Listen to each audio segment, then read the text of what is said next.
Hello students, मेरा ये channel free education देने के लिए है। मैं आपको इजी से इजी मेथड सिखाऊंगी। अगर आपको मेरा मेथड समझ आता है तो आप मेरे चैनल को सब्सक्राइब करना ना भूलें और बेल आइकॉन को दबाना ना भूलें। वॉवल्स तुम सबसे पहले सीखोगे। वॉवल्स 5 होते हैं।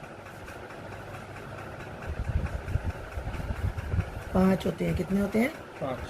5। ए, ई, आई, ओ, यू। ठीक है। परंतु इंग्लिश के वॉवल की जानकारी होने से पहले हिंदी के वॉवल्स यानी स्वर्स की जानकारी होना बहुत जरूरी है। हिंदी के स्वर होते हैं, इंग्लिश में वॉवल बोलते हैं, हिंदी में स्वर बोलते हैं। स्वर 12 होते हैं। अ, आ, ई, उ,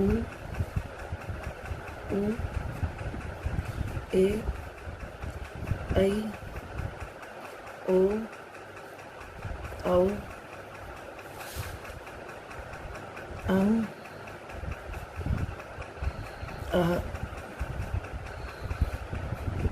ठीक है। वॉवल्स सीखने के लिए हमें इंग्लिश की वॉवल्स की जानकारी और हिंदी के वॉवल्स की जानकारी जरूरी है। हिंदी में वॉवल्स को स्वर कहते हैं, इंग्लिश में वॉवल्स बोलते हैं। ठीक है। वॉवल्स 5 होते हैं, स्वर 12 होते हैं। ठीक है। अब तुम लोग कहोगे कि वॉवल्स के साथ इंग्लिश के वॉवल्स हमें सीखने, हिंदी क्यों सिखा रहे हो? हिंदी के वॉवल्स का प्रोनाउंसिएशन जब होगा ना, तभी उसमें ए और एन का यूज होगा। आई समझ में? इंग्लिश के वॉवल्स सीखने के लिए ए और एन का यूज होता है। ए और एन, इन दोनों का मीनिंग होता है इक्वल टू एक। इसका भी मीनिंग एक होता है, इसका भी मीनिंग एक होता है। आई समझ में? परंतु इनका यूज अलग अलग होता है। कैसे? हम लिखेंगे एप्पल या डैश एप्पल, ये सुना होगा। ठीक है। इसके आगे हमें वॉवल लगाना है, ए और एन लगाना है। हम क्या चूज करेंगे? हम लिख देंगे कोई भी, कहेंगे कि ए आ सकता है इसमें, तो एक एप्पल है, ए का मीनिंग भी एक है, एन का मीनिंग भी एक है। नहीं, पर ए गलत हो जाएगा। एन लगा देंगे। अब हमें क्या पता है ए सही, एन सही होगा या नहीं। इसको प्रूफ करने के लिए, यानी सबूत करने के लिए कि ये सचमुच सही है, एन हमारा कभी गलत नहीं होगा, कभी एग्जाम में, किसी भी एग्जाम में गलत नहीं होगा, तो हमें सबसे पहले एप्पल का प्रोनाउंसिएशन करना है, यानी उच्चारण करना है। कैसे?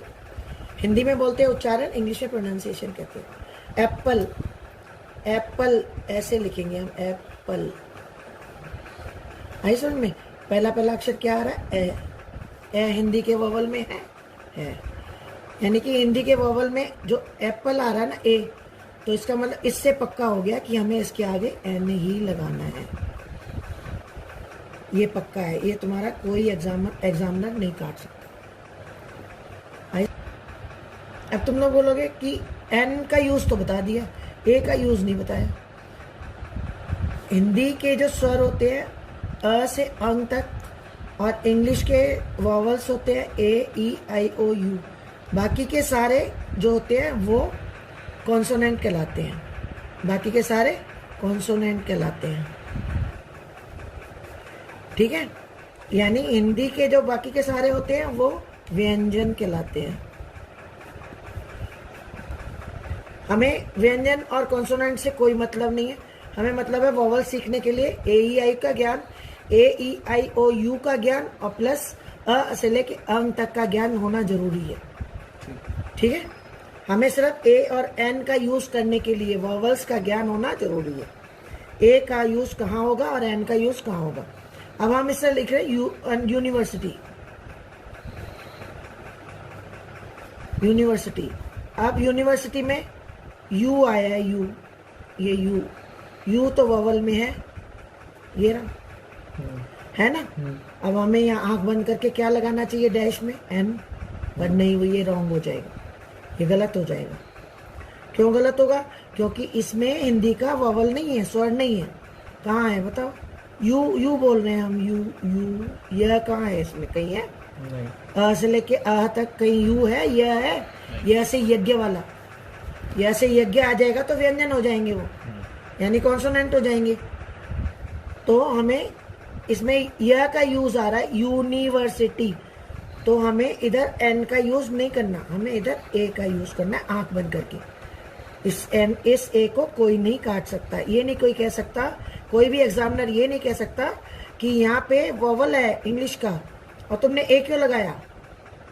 उसका तुम फटाक से आंसर दे सकते हो कि इसमें हिंदी का स्वर नहीं है, इसलिए हमने इसमें ए लगाया है, एन नहीं लगाया।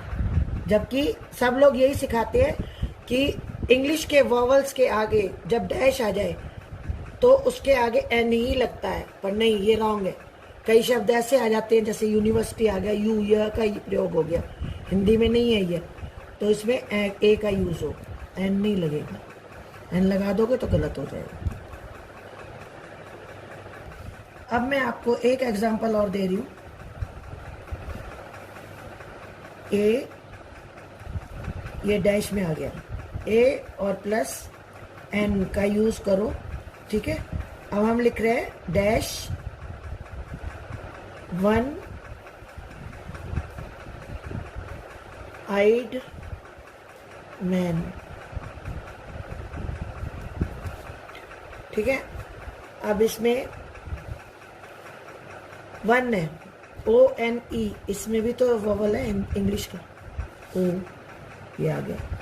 अब यहाँ तो एग्जामिनर बोलेगा कि यहाँ तो तुम्हारा एन आना है, नहीं, उसको जवाब दे सकते हो, यहाँ एन नहीं आना, यहाँ हिंदी का स्वर नहीं है इसमें, इसीलिए इसमें ए लगेगा। ए वन आइड मैन। वन। ऐसे ही एक एग्जाम्पल है, डैश प्लस आउल।